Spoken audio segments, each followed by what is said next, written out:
UPSC के exam का बस इतना सा फसाना है, कागज की कॉपी है और बारिश का जमाना है।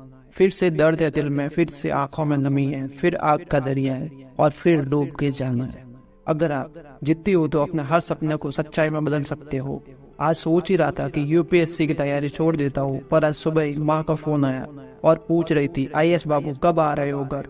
फिर दिल से आवाज आई, आज से दोगुनी मेहनत करूंगा। यादें तेरी तड़पाती है, तस्वीरें तेरी रुलाती है, कुछ माँ के लाडले ब्रेकअप के बाद टूट जाते हैं और हम जैसों में यूपीएससी क्लियर करने की आग लग जाती है। खुल जाएंगे सभी रास्ते, तू रुकावटों से लड़ तो सही, सब होगा हासिल, तू अपनी जिद पे अड़ तो सही। उस पार उतरने की उम्मीद बहुत कम है, कश्ती भी पुरानी है, तूफान को भी आना है। फिर मरने की तमन्ना इस दिल में लगी है, एक खंजर फिर से यूपीएससी के हाथों में थमाना है। हम यूपीएससी वाले हैं साहब, उठते हैं, लड़ते हैं, हारते हैं और फिर जीत जाते हैं। सुनो एक आईएएस ऑफिसर और उसकी माँ की दर्द भरी कहानी। 8 साल की उम्र में अपने पिता को खोया, गर्म छत और कब्रिस्तान में अपना वक्त बिताया। आईएएस बनने का जुनून सर पर इतना सवार था कि सिर्फ 23 साल की उम्र में बन गया पहला आईएएस। माँ कहती थी, मेरा बेटा आईएएस बनेगा, सिर्फ अपने लिए नहीं सबके लिए कुछ करेगा। 8 साल की उम्र में पिता को खोया, 11 साल की उम्र में पेंशन के लिए माँ के साथ रायगढ़ में धक्के खाए। स्कूल की छत से पानी टपकता था। माँ कहती थी, कांटे होंगे, बाधाएं होंगी, हर क्षण में बस तू पढ़ते जाना अपनी ही धुन में। 12वीं कक्षा में सिर्फ एक टीचर था, पूरे साल में गणित की सिर्फ 4 क्लास लगी। 12वीं के बाद पिता की जगह मिली नौकरी का भी त्याग कर दिया। माँ ने कहा था, संघर्ष के बिना कोई महान नहीं होता, जब तक ना पड़े पत्थर पर लोहे की चोट तब तक पत्थर भी भगवान नहीं होता। माँ बोलती थी, तू जॉब के लिए पढ़ेगा तो सिर्फ घर चलेगा, लेकिन आईएएस के लिए पढ़ेगा तो देश चलेगा। जब फर्स्ट ईयर में था तब आईएएस ट्रेनिंग कैंप में देखने जाने के लिए भी मना कर दिया गया। माँ बोलती थी, जीवन के संघर्ष में कभी उदास मत होना, आईएएस के सपन में कभी निराश मत होना।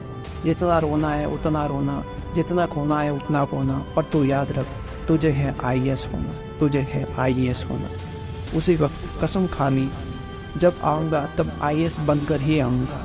सदियों से रोई और तेल जलता आया है, पर नाम दिए का चलता आया है। जीवन के संघर्ष में उदास मत होना, आईएएस के सफर में कभी निराश मत होना।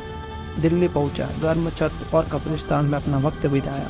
माँ तो हमेशा कहती है, जीवन में नेगेटिव लोगों से दूर रहा करो, क्योंकि उधर हर समाधान में समस्या ही नजर आती है। तुम लोगों को बताओगे तुम्हें आईएएस बनना है तो वो तुम्हारा मजाक उड़ाएंगे, मगर हंसती है दुनिया तो हंसने देना, जलती है दुनिया तो जलने देना।